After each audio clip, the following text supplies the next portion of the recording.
Hey, what is up guys? I'm KBHD here, and this is the iPhone 6S. Now I know it might be a little bit hard to tell the difference between the 6 and the 6S at first glance, so this video is everything you need to know that is new and different about the iPhone 6S. First of all, the design. So on the outside, the design remains nearly the same, not identical, but obviously super familiar for iPhone 6 users. For those with hawk eyes, you'll notice the iPhone 6 has all the FCC markings on the bottom and no S badge. Then the 6S came out after you were no longer required to have the FCC markings, so they got rid of them, and it looks a little bit cleaner, though the S badge, I guess, looks a little bit out of place. Anyway, the main way you'll actually be able to tell if someone has the new iPhone is if they have the new pink color. You mean rose gold, right? It's pink, so.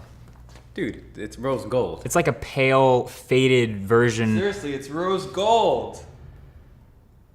All right. It's rose gold. Anyway, the real difference on the outside is that Apple's now using a 7000 series aluminum, which makes for a stronger body, which means it won't bend as easily. It's even reinforced internally around the volume buttons where it bent last year. You can't see that, but it's there. Overall though, button placement, headphone jack, mute switch, etc., all the stuff is in the same place. It's still also the rounded shape of last year, and I've said this before, the rounded sides make it a bit slippery in the hands, so you already know what to do. Although, something to note, this new iPhone is thicker, taller, and wider than the iPhone 6. So your cases and skins from last year probably won't fit, depending on how precise they are. One of my favorite changes, though, on the front of the new iPhone is the new Touch ID. This new fingerprint sensor is ridiculously fast. Some might even say too fast. It's fast to the point where if you wake up your phone and unlock it with your finger on the home button, you might actually miss the notifications that you could have read on your lock screen, which is pretty funny because you can basically unlock Touch ID with just a tap now and not holding the home button. You can just touch it and it'll read your fingerprint that fast. The workaround, of course, to not being able to read your notifications or just check the time would be to use a different finger to check that or resort back to that trusty sleep-wake button. So the next big upgrade with the iPhone 6S is on the inside, the specs. So when the 3GS first came out, Apple said the S stood for speed. Technically, they haven't said anything since then, so I'm just gonna assume the S again stands for speed because this phone is insanely fast. It's rocking Apple's new A9 chip, technically a dual-core chip, but two very powerful cores, near 2 gigahertz, and 2 gigabytes of RAM, which is plenty for iOS, as we know. So multitasking is great. It keeps more apps in memory now longer than they did before. And overall, day-to-day performance is super snappy. Frame rates are consistently high. I've been using this phone for weeks, so it's not just a brand new phone being fast. Apps open and close really quickly, and performance throughout is top-notch.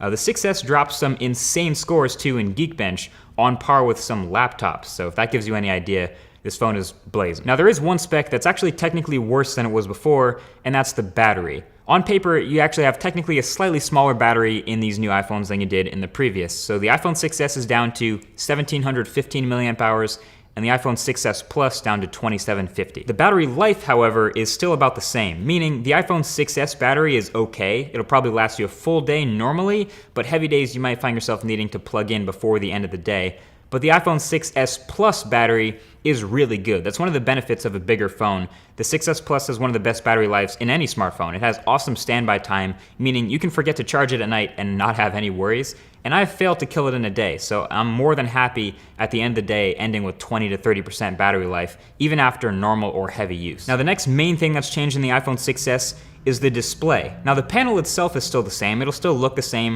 a 1334 by 750 IPS panel on the iPhone 6S and the 1080p LCD on the 6S Plus. But the display now has some extra hardware to make it pressure sensitive. Apple calls it 3D Touch, and it's basically the iPhone's biggest new feature. Now it's called 3D Touch, not Force Touch, because it has multiple layers of pressure sensitivity, and that's what allows for what Apple calls peak and pop. Nobody actually calls it that, but that's what Apple's naming it. So in an app that supports 3D Touch, if you see something you like, you can press into it with a bit of pressure to peek to see what it is. And if you like what you see, you can press even harder to pop into that thing to view it full screen.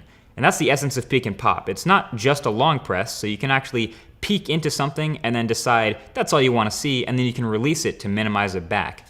You can also 3D touch on the home screen, so apps that support it will reveal quick shortcuts to functions inside them when you press with some pressure. And a couple of Apple apps support this to start, a few third-party ones are doing this too, and with a little practice you can kind of get to remembering where certain functions are in the shortcut. So you can actually get it to do what you want to do a little bit quicker. It works pretty well now, but we have to remember this is still pretty early for the new iPhones, and a lot of the apps that we use today aren't supported by 3D touch. Developers, however, are getting on that, and when developers build in 3D touch functionality in a meaningful way into their apps, it'll start to build out and it'll be a lot more prevalent throughout the whole OS. So again, right now, when it's early, it seems a little bit excessive, like gimmicky, but it'll become very important in the future. When an app isn't supported and you try to 3D touch the icon on the home screen, for example, the new haptic engine gives you this quick triple buzz and it blurs the edges, letting you know there's nothing to see here. So you kind of figure out which apps have 3D touch functionality and which don't in a matter of just going around and pressing all the apps on your home screen until you find the good ones. Overall, I think 3D touch is pretty cool, but again, it will only get cooler in time thanks to developers. So the last but not least new thing on the iPhone 6s is the camera. The phone is rocking a new 12 megapixel sensor, same flash and mostly the same optics and everything, just a new sensor with the new specs to back it up. I have taken a lot of photos with my iPhone 6s Plus, partly because, I'm testing it and it's a new camera, but also because iPhones consistently encourage taking photos. The camera interface has been some of the best balances of control and ease of use in any smartphone in my opinion, so I love the app, and it's super fast and responsive and easy to take a great photo. So iPhone 6s Plus also benefits from having optical image stabilization, so low light photos are a little bit cleaner and video looks a lot smoother. So here are the photos, and honestly you're not gonna notice a whole ton of difference in detail getting 12 megapixels versus 8, but most of the improvements you're gonna notice I actually see in the colors and the image processing. Not a whole lot of sharpening going on, but there's still plenty of detail throughout the frames, and you'll probably notice colors are kind of warm throughout every scene. And that's actually pretty natural and a good representation of the actual subject, as opposed to sort of cooling off the colors, which might look a little better at first, but is less accurate. It handles exposure great, and dynamic range is pretty good since HDR is never really too aggressive since it's auto HDR. And same thing in low light. You start to see a little bit of noise as you would expect, but overall nothing too crazy here. And again, this is pretty much all just walk up to the subject, point and shoot. Now jumping from 8 megapixels to 12 now means the iPhone finally has enough pixels to shoot that 4K video I love so much. And the video from the sensor is beautiful as expected. Now if you're serious about shooting a lot of video on the iPhone, you pretty much have to go 6s Plus to get that optical image stabilization.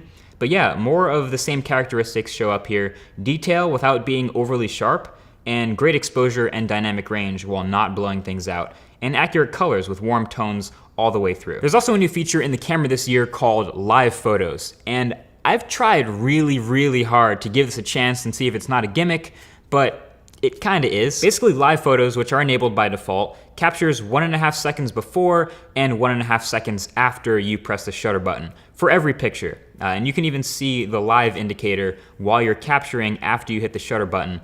So you can sort of view that short GIF with sound by 3D touching the photo you just took and seeing the lead up to the shot and then what happened right after. It can be cool every once in a while, like being able to see something blowing in the wind or capturing the lead up to a photo or what happened right after you click the shutter. I don't know, my live photos would probably be a little more interesting if I was taking pictures of more dynamic things like people, but instead most of mine are just picking the camera up and then putting the camera back down, usually back into my pocket. So there's an update coming to prevent this from happening by having the iPhone read the accelerometer and gyroscope to know when you stop holding your phone up. But yeah, that's pretty much it for live photos. There's no way to share them, you just share the normal picture, and all you have to do with them is set them as your wallpaper or make them your Apple Watch face. Basically, I've come to the conclusion that live photos are just a really big, beautiful demo for 3D touch. And that's fine, it's enabled by default. They take up the space of 2 photos instead of 1, so not a big deal with storage. And the only way to view them is with a 3D touch, so learn it. 3D touch is going to be important really soon. But that's it. That's everything that's new with the new iPhone 6s. It's running iOS 9, and if you're already using a previous iPhone, you're probably already very familiar with iOS 9, so I don't need to tell you about the slightly new font or the slightly worse multitasking carousel, in my opinion. You're already familiar with the experience. If you're not coming from an iPhone, you might be interested in the 6s for its blazing fast performance and ease of use and awesome camera. My biggest problem with it is 16 gigabytes? Really? With 4K video and live photos and everything like that? Honestly, it's 2015. We're pretty much done with that. 16 gig phones need to die. And it's not just Apple, everyone stop it. Anyway, that's been it. I guess let the hype train begin for the iPhone 7. Thank you for watching this review video. If you enjoyed it, feel free to hit that like button down below. And if you have any comments or questions, I'll be hanging out in the comments section below and we can chat there as well. Thanks for watching, and I'll talk to you guys in the next one. Peace.